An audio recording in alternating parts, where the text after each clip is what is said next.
certified copies, and those on the public portal.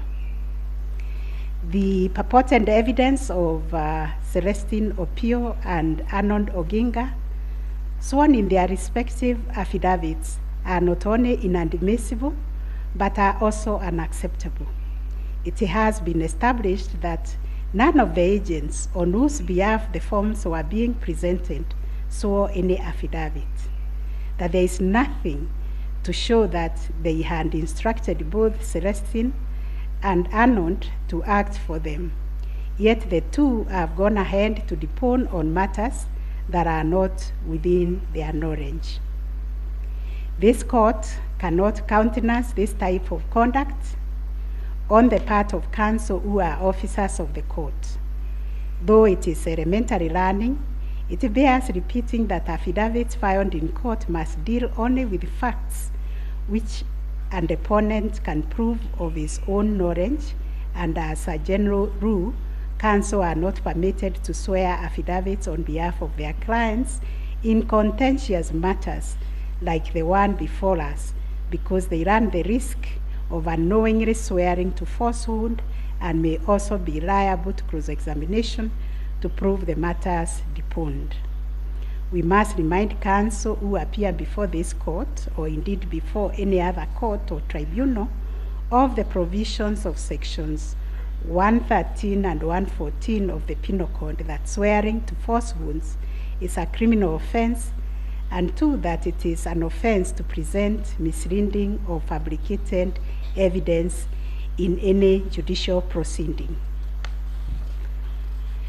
Section 114 of the Penal Code states, and I quote, "Any person who swears falsely or makes a false affirmation or declaration before any person authorized to administer an oath or a declaration upon a matter of public concern, and at such circumstances that the false swearing or declaration, if committed in a judicial proceeding, would have amounted to perjury, is guilty of a misdemeanor."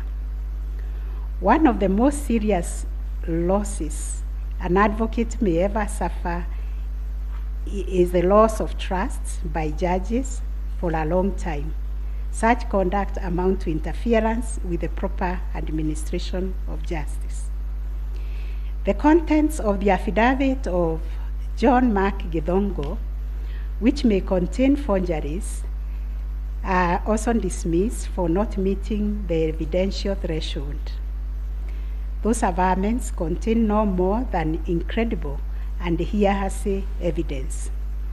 No admissible evidence was presented to prove the allegation that Forms 34A were fraudulently altered by a group situated in Karen under the direction of persons named in the affidavit, and video clip attached to it.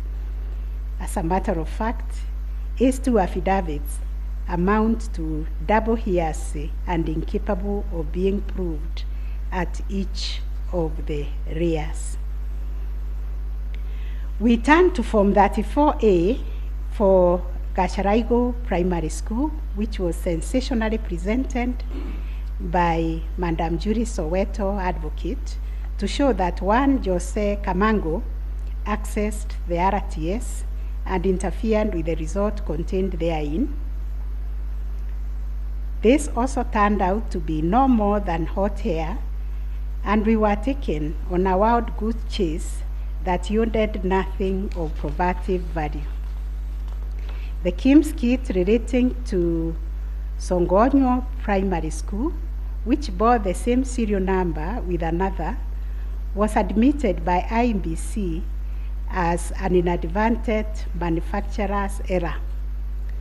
We are also satisfied that the two kits and other identifying features that were markedly different, including the timestamps and polling code, and therefore nothing turns on this anomaly. Therefore, to the question